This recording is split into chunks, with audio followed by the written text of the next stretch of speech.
د افغانستان د اقتصاد د پیاوړي کولو لپاره د طالبانو لومړی او زبردست اقدام.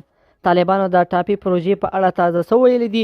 جزئیات په ویډیو کې وګورئ او چینل سبسکرایب کړئ. لیدونکو السلام علیکم.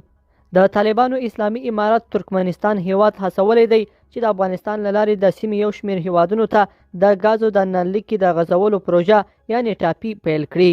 دوی دغه هیواد ته ډاډ ورکړی دی چې د یادې پروژې امنیت به ساتي. د طالبانو خبري سرچینې وایي چې ټاکل شوي ترکمني چارواکي پر ټاپي پروژې د خبرو لپاره کابل ته سفر وکړي. د 1800 کیلومتره اوږد پایپ لاین به د جوړېدو په صورت کې له ترکمنستان څخه د کال 33 میلیارډ مکعب غاز پاکستان او هندوستان ته ولېږدوي. طالبانو د خپل حکومت د کانونو او پېټرولیم د سرپرست وزیر محمد عیسی اخوند په قول په یوه خبرپاڼه کې ویلي له څو مودې راهیسې په دې کار کوي چې پر ټاپي پروژې یو ځل بیا کار پیل شي. محمد عیسی اخوند کابل ته د ترکمنستان د پلاوي تر سفر مخکې په کابل کې د ترکمنستان له سفیر سره ولیدل.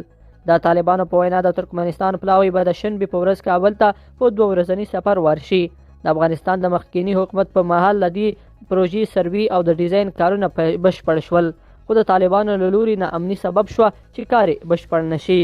څرګنده نه ده چې کومه مالي موسسه به د دې پروژې میلیارډونه ډالرو پانګونې ته اړتیا لري مالي ملاتړ په غاړه واخلي. لیدونکو په دې هیله چې دا مطلب به مو تر پایه لیدلی وي. که مو ویډیو خوښه شوه ویډیو لایک کړئ او چینل سبسکرایب کړئ. تر بیا ښه وخت.